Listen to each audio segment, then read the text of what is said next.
اعوذ باللہ من الشیطان الرجیم بسم اللہ الرحمن الرحیم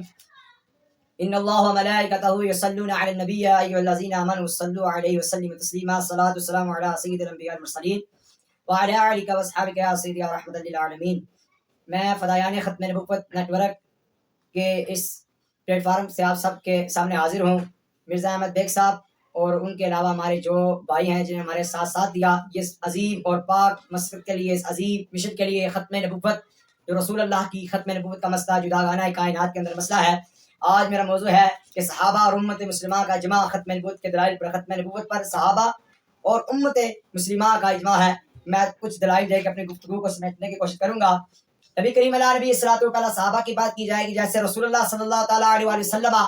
جب اس کائنات سے دنیا سے ظاہر پردہ آپ نے فرمایا تو آپ کے بعد بہت لوگوں نے اعلان نبوت کیا، حتیٰ کہ ایک عورت نے کیا، اور اس اعلان نبوت میں سب سے بڑا کذاب جو نبی کریم علیہ نبی الصلوۃ والسلام کی زندگی میں بھی جس نے کہا، حضور کو خط لکھا کہ آپ ہمیں آدھے ملک کے، آدھی ریاست کے آپ نبی ہو اور آدھے یہاں کا میں نبی بن جاتا ہوں۔ سرکار کو اس نے خط لکھا۔ یہ الگ واقعہ پھر وہ حضور کے صحابی گئے تو اس نے صحابہ کے ہاتھ پیر اس نے کاٹ دیے، قربانی دی انہیں ختم نبوت کے لیے۔ مسیلمہ کذاب اس جنگ یمامہ میں جب واسطہ جہنم کیا گیا، اور یہاں سے جہنم کیا گیا کہ دیکھو صحابہ کا متفقہ ایک صحابی بھی یہ نہیں کہا کہ صدیق اکبر رضی اللہ تعالیٰ سے جناب اعلیٰ حضور کے بعد کائنات میں اور نبی آ سکتے ہیں، نہیں، نہ صحابہ نے پوچھا بھی نہیں، سوچا بھی نہیں۔ جب سرکار نے فرما دیا نا، لوگوں انہوں نے نبی کریم علیہ السلام سے سنا، لا نبی بعدی، سرکار نے فرمایا میرے بعد کوئی نبی رسول نہیں آئے گا۔ حتیٰ کہ صدیق اکبر رضی اللہ تعالیٰ عنہ کا آپ کا قوانین تھا کہ کوئی بدری صحابی اب شہادت نہیں کرے گا، اسے اب مدینے میں رہے گا۔ جب رسول اللہ کی ختم نبوت کی بات آ گئی تو مسلمہ کذاب کے مقابلے میں بدری صحابی بھی گئے، نابینے صحابی بھی گئے۔ سرکار کی زندگی میں کبھی بھی اتنے صحابہ شہید نہ ہوئے ایک جنگ میں، مگر جنگ یمامہ جو ختم نبوت کی جنگ ہوئی تھی، کسی صحابی نے اعتراض نہیں کیا، کسی صحابی نے اختلاف نہیں کیا، حتیٰ کہ صحابہ نے رسول اللہ کی ختم نبوت کے لیے سب کچھ فنا کا، سب کچھ لٹا دیا۔ حتیٰ کہ 1200 صحابہ، اس میں قاری بھی تھے، عالم بھی تھے، حافظ بھی تھے، بدری بھی تھے، نبینے بھی تھے، بزرگ بھی تھے، جوان بھی تھے، صحابی بھی تھے اور عشرہ مبشرہ صحابی بھی تھے۔ سب نے رسول اللہ کی ختم نبوت کے لیے یہ نہیں دیکھا کہ ہم بدری ہیں، ہمیں جنت کی ٹکٹیں ملی ہیں۔ سب نے 1200 صحابہ اس دنیا سے کس کے لیے گئے؟ ختم نبوت کے لیے۔ اتنا نساز مسئلہ اور اتنا مضبوط اور اتنا خاص مسئلے کے لیے صحابہ نے اپنا سب کو قربان کیا۔ 1200 صحابہ جنگ یمامہ میں قربان ہوئے۔ کائنات میں یہ سب سے رسول اللہ کے بعد سب سے بڑی جو جنگ میں صحابہ شہید ہوئے جنگ یمامہ میں ہوئے۔ جو پہلی سرکار مدینہ صلی اللہ علیہ وسلم کی دار زندگی کے بعد جو جنگ ہوئی جنگ یمامہ، اس میں 1200 صحابہ دنیا سے ختم نبوت کے لڑنے کے لیے شہید ہو گئے۔ آپ سنیں امت کا اجماع۔ امام قرطبی لکھتے ہیں عقائد خاتم النبیین کی تفسیر بناتے ہوئے، آپ قرطبی جلد نمبر 18 صفحہ نمبر 173 میں آپ کہتے ہیں، هذه الفاظ عند جماعت علماء الامت خلفا سلفا مختلقة على العموم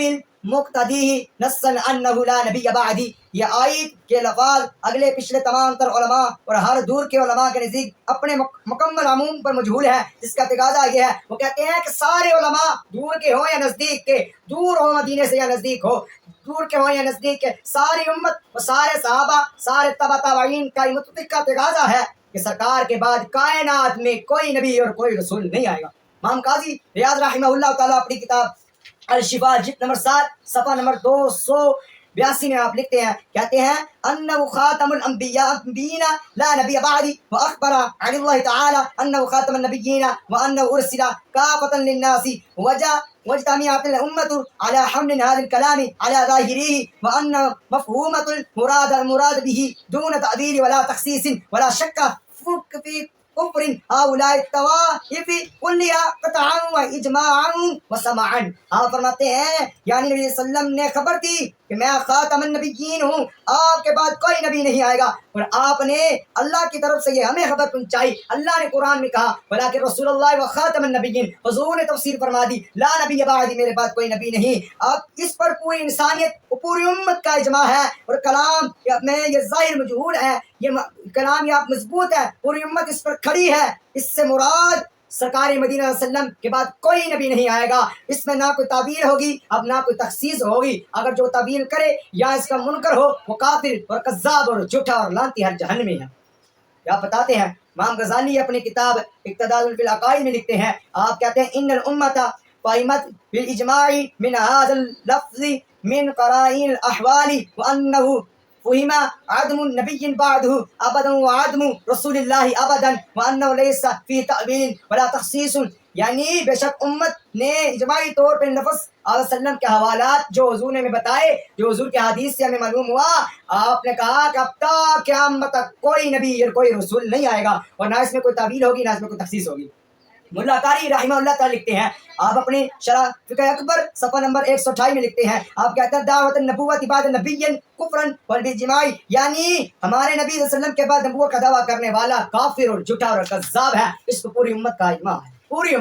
پوری امت اس پر متفقہ ہے کہ سرکار کے بعد کوئی نبی کوئی رسول نہیں آئے گا، نہ کوئی نئی شریعت آئے گی، نہ کوئی نیا نبی آئے گا، نہ کوئی نئی کتاب آئے گی، نہ کوئی نیا دین آئے گا، نہ کوئی امتی نبی ہوگا، نہ کوئی ذلی ہوگا۔ حضور کے بعد کائنات میں کوئی نبی نہیں، لا نبی بعد۔ حتیٰ کہ بائبل زبور میں بھی سرکار کی ختم نبوت کے دلائل ہے۔ زبور میں یہ لفظ ہے، تیرا تخت فرمایا تا قیامت تک آباد رہے گا، یہ نغمہ ہے تخت دار ابدال تک قیامت رہے گا، یعنی نغمہ دراصل علیہ وسلم کی تعویل میں ہے۔ اس کا یہ جملہ ہے کہ علیہ وسلم آخری نبی ہونے کا اعلان کر رہی ہے۔ زبور میں بھی سرکار کی ختم نبوت کے دلائل ہیں، یہ فرمایا نغمہ حضور کی شان میں لفظ بولا کہ آپ کا ذکر تا قیامت تک رہے گا، مطلب جب تک قیامت نہیں آنی حضور کا ذکر بلند رہنا ہے۔ اور اس سے ثابت ہوا سرکار کے بعد کائنات میں کوئی نبی اور رسول نہیں ہوگا۔ اور عقلی دلیل میں بھی آپ اگر لیں، ہم عقلی دلائل میں یہ ہمارے پاس عقل کی بھی منطق ہوتی ہے، عقل سے بھی آپ سوچیں تو یہ دیکھیں، فرمایا اگر آپ ایک محفل یا ایک کانفرنس کا انتظام کرتے ہیں تو علماء اور فقہاء کو آپ دعوت دیتے ہیں، بڑے تو بڑے خطیب کو ہم دعوت دیتے ہیں، جب خطیب آتا ہے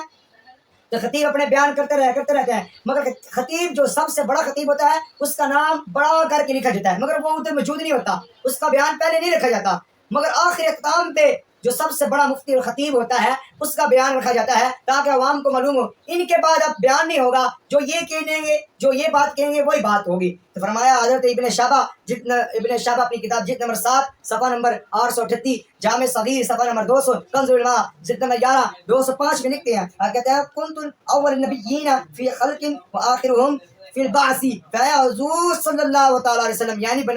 بنائے جانے کے لحاظ سے سب سے پہلے نبی ہیں، وہ بھیجے جانے کے لحاظ سے سب سے آخری نبی ہیں، اور آخری نبی بھیجنے کا مقصد یہی تھا کہ دنیا کو بتانا کہ اب جو نبی میں اللہ فرما رہا ہے میں بھیج رہا ہوں نا، اس کے بعد کوئی نبی بھی نہیں آئے گا، اس کے بعد کوئی کتاب بھی نہیں آئے گی، اس کے بعد کوئی امت بھی نہیں آئے گی۔ یا رسول اللہ ہم نے آپ کو امت بھی آخری دی ہے، آپ پر کتاب بھی آخری اتاری ہے، اور آپ کو نبی بھی آخری بنایا ہے۔ اور سب سے دیکھو حضور کی شریعت پڑھیں، آپ ہماری فقہ آپ دیکھیں، ہر چیز کا مسئلہ تاکہ امت دنیا میں کوئی بھی مسئلہ پیدا ہوگا ہماری فقہ ہمارے قرآن حدیث سے ملے گا۔ ہمارے قرآن نے کیا کہ ہر چیز قرآن میں موجود ہے، ہر مسئلے کا لقد کان لکم فی رسول اللہ اسوۃ حسنہ، حضور کی زندگی کو اللہ نے فرمایا حضور کی زندگی تم کے لیے بہترین نمونہ ہے، آپ سب کے لیے اب یہی عطا قیامت تک رسول اللہ صلی اللہ تعالی وسلم کی زندگی پہ عمل کرو۔